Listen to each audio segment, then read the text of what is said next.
غور کرو، اعلیٰ حضرت عظیم البرکت کے مسلک کی بڑی مخالفت ہو رہی ہے۔ مسلک اعلیٰ حضرت کا نعرہ نہیں لگنا چاہیے، مسلک اعلیٰ حضرت کا نعرہ نہیں لگنا چاہیے۔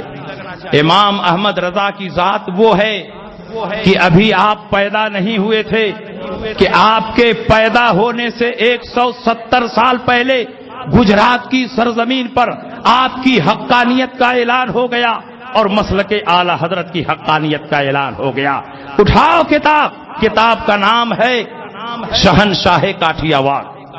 اس میں شہنشاہ کاٹھیا واڑ حضرت سید محمد صالح شیرازی قادری رحمت اللہ علیہ کے حالات لکھے ہوئے ہیں۔ گجرات میں ایک جگہ ہے راجکوٹ، راجکوٹ سے 120 کلومیٹر کی دوری پر ہے کلاریا شریف۔ کلاریا شریف میں اس دور میں ایک بڑی خانقاہ تھی، خانقاہ شیرازیہ، اور اس میں بہت بڑے عالم ربانی ولی کامل حضرت سید محمد صالح شیرازی قادری رحمت اللہ تعالی علیہ رہا کرتے تھے۔ دن میں کتاب و سنت کا درس دیتے، راتوں کو مصلی پر کھڑے ہو کر جب عبادت کرتے تو پوری رات اللہ کی عبادت میں صرف کر دیتے۔ ایک دن آپ اپنی خانقاہ میں بیٹھ کر بخاری شریف کا درس دے رہے ہیں، بخاری شریف پڑھا رہے ہیں، پڑھاتے پڑھاتے ایک حدیث آئی، آپ نے فرمایا اس حدیث سے ثابت ہوتا ہے کہ حضور علیہ السلام غیب جانتے ہیں، اور پھر آپ نے علم غیب کے موضوع پر بہت ساری حدیثیں پیش فرمائی۔ جب علم غیب کے موضوع پر حدیثیں پیش کر رہے تھے اچانک ان کی آنکھ لگ گئی، سر پکڑ کر بیٹھ گئے، چہرے پر حزن و ملال طاری ہوا، اور کچھ ہی دیر کے بعد چہرہ گلاب کے پھول کی طرح کھلا ہوا ہے۔ فرماتے ہیں سبحان اللہ، ماشاء اللہ، الحمدللہ۔ طلبہ نے کہا حضور معاملہ کیا ہے، ہمیں سمجھ میں نہیں آیا، آپ تو بخاری شریف پڑھا رہے تھے، علم غیب پر حدیثیں پیش کر رہے تھے، پھر اچانک سر پکڑ کر بیٹھ گئے، آپ کے چہرے پر حزن و ملال طاری ہو گیا، لیکن کچھ ہی دیر کے بعد چہرہ کھل گیا، اور آپ فرما رہے ہیں سبحان اللہ، ماشاء اللہ، الحمدللہ۔ تو سید محمد صالح شیرازی فرماتے ہیں کہ جب علم غیب کے موضوع پر حدیثیں پیش کر رہا تھا اچانک میری آنکھ لگ گئی، رب کی بارگاہ سے میرے قلب پر الہام آیا، اور اس الہام میں مجھے خبر دی گئی کہ ابھی تو ہندوستان کی سرزمین پر وہ فرقہ پیدا نہیں ہوا ہے جو نبی کے غیب کا منکر ہو، لیکن کچھ سالوں کے بعد وہ فرقہ پیدا ہوگا جو نبی کے غیب کا منکر ہوگا۔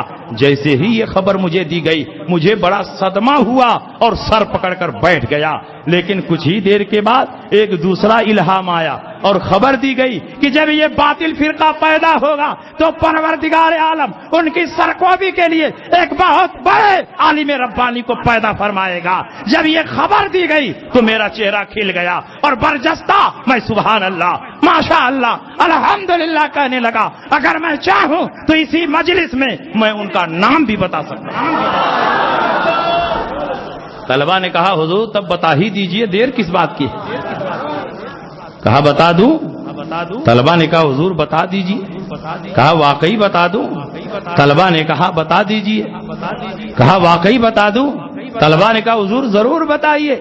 تو کہا تو کان کھول کر سن لو، جب ہندوستان کی سرزمین پر وہابی فرقہ پیدا ہوگا جو نبی کے غیب کا منکر ہوگا تو پروردگار عالم اپنے حبیب کی امت کو یوں ہی نہیں چھوڑ دے گا، ان کی اصلاح کے لیے، ان کی رہنمائی کے لیے اور وہابیوں کے رد کے لیے بریلی کی سرزمین پر امام احمد رضا کو پیدا فرمائے گا۔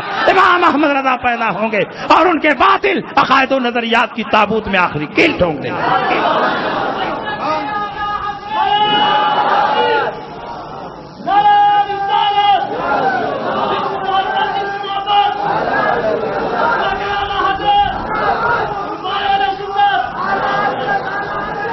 اور فرمایا سن لو میرے جتنے مریدین ہیں، معتقدین ہیں، میرے جتنے بچے ہیں وہ سب کان کھول کر سن لیں، اور بعد والوں کو میرا پیغام پہنچا دیں جو اس وقت نہیں رہیں گے۔ تم میں سے جو اس وقت نہیں رہے گا وہ بعد والوں کو یہ پیغام پہنچا دیں کہ ان کے زمانے میں جو مسلک اعلیٰ حضرت پر قائم ہوگا وہی میرا ہے، اور جو مسلک اعلیٰ حضرت سے پھر گیا وہ میرا مرید نہیں ہے اور میں آخرت میں اس کا کوئی ذمہ دار نہیں ہوں۔ مسلک اعلیٰ حضرت کی حقانیت کا اعلان اس وقت بھی ہو رہا ہے جبکہ امام احمد رضا بھی پیدا نہیں ہوئے ہیں۔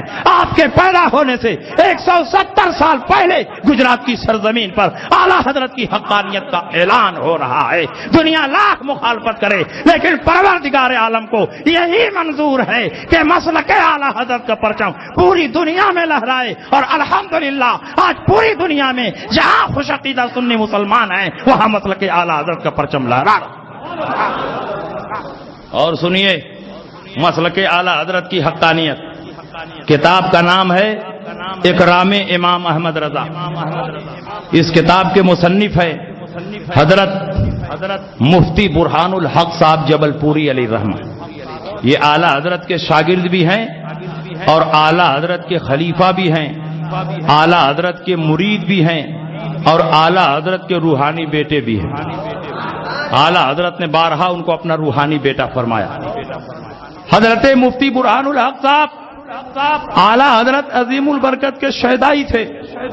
جب اعلیٰ حضرت دوسری بار زیارت حرمین طیبین کے لیے مکہ مکرمہ تشریف لے گئے اور وہابیوں کی طرف سے 6 سوال پیش کیا گیا علم غیب سے متعلق، اور وہابیوں نے چیلنج کیا کہ اگر آپ کا عقیدہ صحیح ہے تو اس کا جواب کتاب و سنت کی روشنی میں لکھ دیجئے۔ شریف مکہ نے مولانا صالح کمال کو بلا کر وہ سوال دیا اور کہا 2 دن میں اس کا جواب لے کر آئیے۔ حضرت مولانا صالح کمال وہ سوال لے کر اپنے گھر گئے اور آپ کے گھر پر شام کو میلاد کی محفل ہو رہی تھی، اور اسی محفل میں بہت سارے علماء بیٹھے ہوئے تھے۔ اعلیٰ حضرت امام احمد رضا قدس سرہ کو پتا چلا کہ وہابیوں کی طرف سے علم غیب مصطفیٰ پر 6 سوالات آئے ہیں۔ امام احمد رضا کا قلم علم مصطفیٰ پر لکھنے کے لیے بے چین ہو گیا۔ اعلیٰ حضرت مولانا صالح کمال کے گھر پہنچے، میلاد کی محفل چل رہی تھی۔ مولانا صالح کمال نے آپ کا استقبال کیا اور کہا حضور جب آپ آ ہی گئے ہیں تو کچھ دیر تقریر فرما دیجئے۔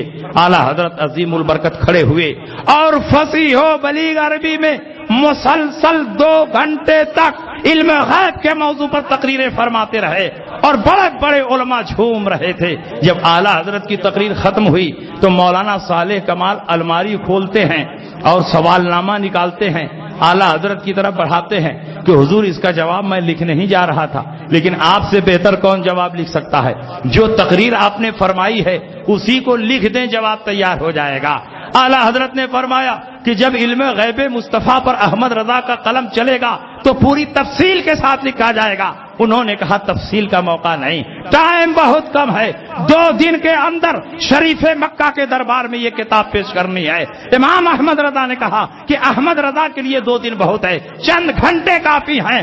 اللہ کے فضل و کرم سے علم غیب مصطفیٰ پر ایک ایسی کتاب لکھی جائے گی کہ آج تک وہاں بھی اس کا جواب نہیں دے سکے۔ اعلیٰ حضرت اپنی قیامگاہ پر گئے اور اعلیٰ حضرت ایسے تیسے عالم نہیں تھے، برابر علماء کا ہجوم، کوئی مرید ہونے کے لیے، کوئی اجازت حدیث لینے کے لیے، کوئی اجازت فقہ لینے کے لیے، کوئی زیارت کے لیے۔ اب ایسے عالم ربانی کو ٹائم کم ملے کہ وہ کتاب لکھے، لیکن اسی میں سے تھوڑا تھوڑا وقت نکال کر امام احمد رضا نے لکھنا شروع کیا۔